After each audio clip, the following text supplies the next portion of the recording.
There's not one organization that I think can fully say that they understand their culture inside and out. And I think the reason for that is that culture for most people is a gut reaction. It's something that is a life form in and of itself, and you feel it, you emote it. What I think is imperative for the board to do in conjunction with management is put processes around it to understand when you go from when you're on the right path to then deviating from that particular right path. There was a study that you had pulled out when we were doing the research on this particular report around employees understanding the culture and the values of the organization. Do you remember that? Yeah, it was about 15% that of employees who understand a company's culture and values? More, I think it was like 15% of employees felt that their leaders had alignment to the cultural values.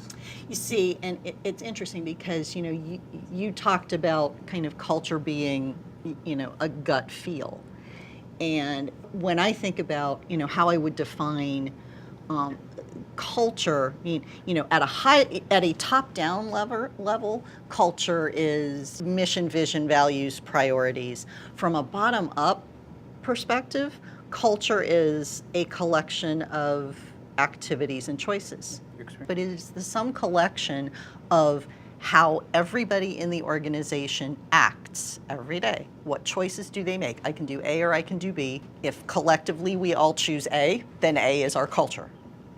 So when I hear somebody say, or when I see a report that says, only 15% of employees feel like their leadership buys into that culture, that suggests to me that that the rest of employees say, yeah, I see what's written on the wall, our mission statement written on the wall, but it's not what I see my management team actually doing every day. That goes back to this whole question that we have and directors face all the time.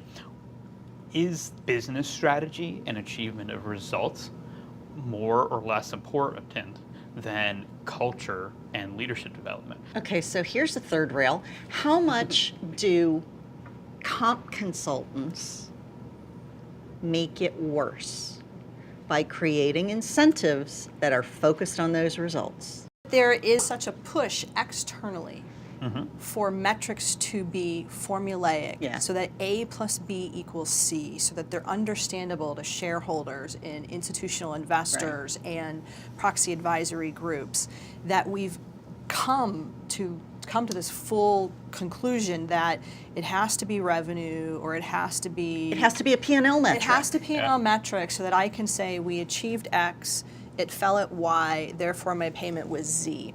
Because, and again, to your point, those are look back, lagging metrics. If you look back and you say, what are the steps, what are the leading types of things we need to do to get to a level of profitability of X?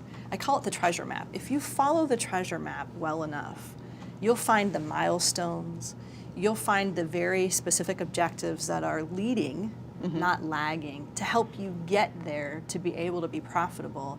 And if we paid a little bit more attention to those and use those maybe as incentive metrics as well to help drive the longer term, then maybe we would have a different position. But that is not where we're at today. Right. As independent advisors, we understand the external pressures. We understand the internal pressures on results.